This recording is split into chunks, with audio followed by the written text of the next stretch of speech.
YouTube channel में उपस्थित सभी को मेरा नमस्कार।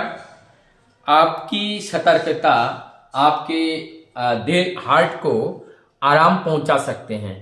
और इस सतर्कता में जो सबसे ये ठंड के समय ज़्यादा सतर्कता होनी चाहिए।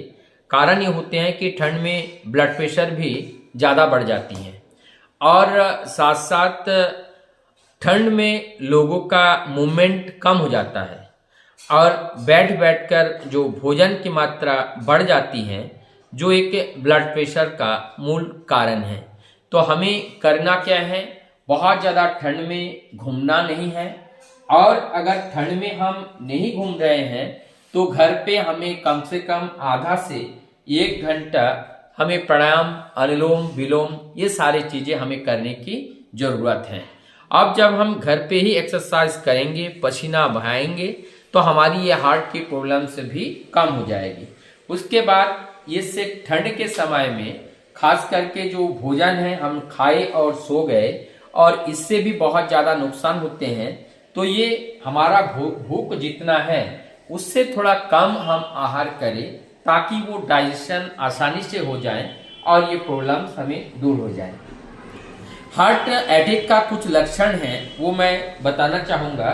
जैसे अचानक गैस का बनने लगना, इपिगैस्ट्रिक रीजन में अचानक गैस का बनना, और उसके बाद लेफ्ट साइड में पेन का होना, और वो पेन मरोड़ के साथ स्क्वीजिंग पेन, जैसे कपड़े निचोड़ते हैं और पेन बढ़ता जाता है और पेन मूव टू बैकवर्ड हमारे शोल्डर के पीछे की ओर जाने लगती है। सांस लेने में दिक्कतें होती हैं, बार बार सांस आती है।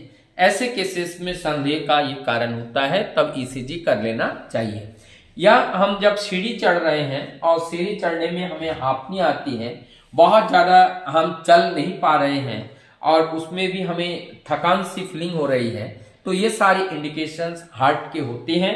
ऐसा अगर हो रहा है तो हमें पहले ईसीजी या जो कार्डियोक डॉक्टर हैं उनके पास जाकर के हमें परामर्श करना चाहिए। और नित्य नियमित रूप से जो रात्रि का भोजन है वो भोजन हल्का होना चाहिए और लाइट भोजन से हम अपने सेहत को बहुत अच्छा रख पाने में सफल हो पाते हैं। तो ये कुछ बातें हैं जिससे हम ठंड के समय अगर हम ध्यान रखें, अपने कपड़े का ध्यान रखें, गाड़ी हम कोई बाहर जा रहे हैं तो बाहर जाते समय में अपने कपड़े का ध्यान रखें। खुले, अगर आप उम्र दराज हैं तो खुले गाड़ी में बाहर ना जाएं। और जैसे उम्र आपका 50+ में चल रहा है तो उस समय आहार विहार में बहुत ज़्यादा ध्यान रखना चाहिए। बहुत ज़्यादा पार्टी सार्टी के में ना जाएं तो बहुत ज़्यादा अच्छा है। और घर पे भी बहुत ज़्यादा चाय मसाले का इस्तेमाल ना करें। और ये सब चीज़ें के अगर हम ध्यान रखते हैं तो हम निश्चित रूप से हम अपने हार्ट को बहुत सुरक्षा प्रदान कर सकते हैं। मैं डॉक्टर दीपंकर मंडल आप लोगों की सुस्वास्थ्य की मंगल प्रार्थना करते हुए मैं अपने वीडियो को यही विराम देता हूँ। आप सबको मेरा नमस्कार।